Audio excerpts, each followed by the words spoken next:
What I want to talk about here is power and resistance.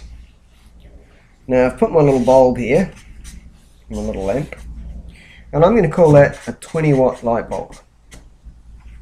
Now if it's 20 watts, that means that's what it optimally would like to run on. You can put it in a circuit and it's not going to be 20 watts, because to get 20 watts you've got to put it in the circuit properly. Now can I work out the resistance on this bulb? Well, I can if I know what voltage it should run at.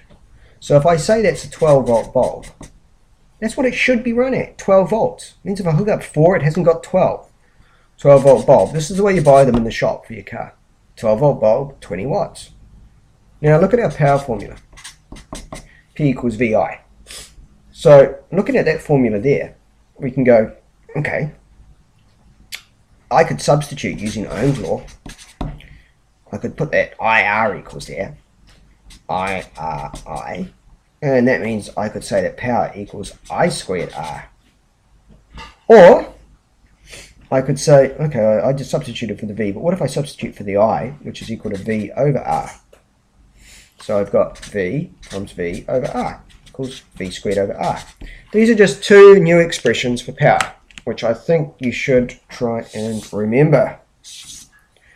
So if I know that a bulb is meant to run on 12 volts and is 20 watts, then I can use this expression here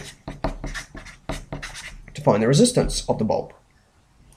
Resistance will equal V squared over power, which in our case is 144 divided by 20. So its resistance should be 7.2 ohms. And it would be 7.2 ohms. So I actually know that the bulb in this circuit is 7.2 ohms from its ratings. But I've hooked this bulb up to 4 volts. Stupid me.